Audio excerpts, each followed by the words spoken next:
Se produce así el primer giro estratégico del franquismo, por cuya virtud el nacional-sindicalismo cede la preferencia al nacional-catolicismo, inaugurándose una nueva orientación política encaminada al olvido de ciertos fines políticos y a la asunción de otros. La identificación del régimen con la Iglesia española supuso prácticamente el triunfo del catolicismo político.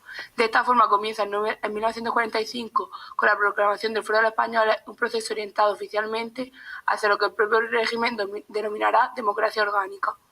En educación, la pugna entre la falange española y la Iglesia por el monopolio de la enseñanza se inclina definitivamente del lado de las pretensiones eclesiásticas. Lejos ya de veleidades totalitarias, el principio de subsidio tan querido por la Iglesia jerárquica va a convertirse en el puntal básico de la nueva política educativa. En esta ley se dirá que el Estado culminará la creación de escuelas y, si fuera posible, las crearía. El proceso de esta ley fue altamente significativo. Este periodo ha sido considerado la primera apertura del régimen, si bien frustrada, obra de Joaquín Ruiz Jiménez, ministro de Educación Nacional durante esos años.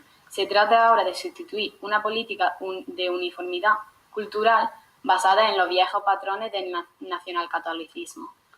En el ámbito estrictamente educativo se introducen criterios pedagógicos y técnicos más modernos, es el caso en los cuestionarios nacionales de la enseñanza primaria. Se rebaja el rígido autoritarismo de la Ley Universitaria de 1943 y se atiende la enseñanza secundaria y la formación profesional.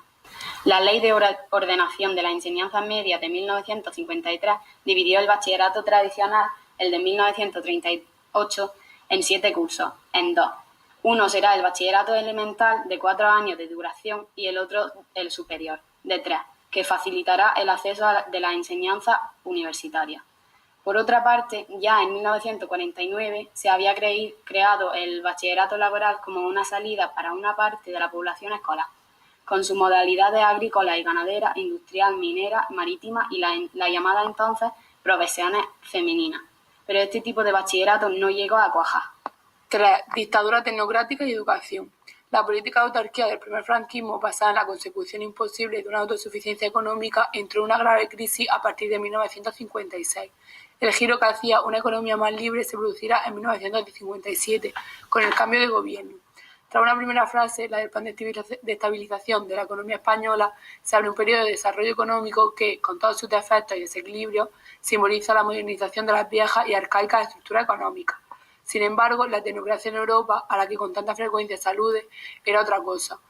Lo que se discutía en el viejo continente por aquellas fechas era si los políticos elegidos por la urna debían ser desplazados. El problema será justamente que, a pesar de los intentos de adaptación, el régimen permanecerá fiel a sus orígenes, incapaz de responder políticamente a las nuevas demandas de la sociedad. La aparición de una nueva clase obrera que comenzó a organizarse y a presentar batalla en el campo industrial, armada de uno de los instrumentos clásicos del proletariado urbano, la huelga.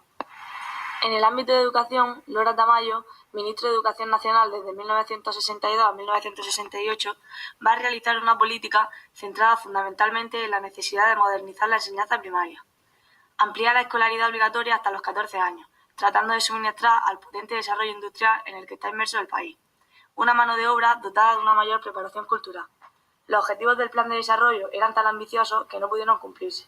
Ahora, la política de construcción escolares va a tener un soporte institucional de carácter permanente.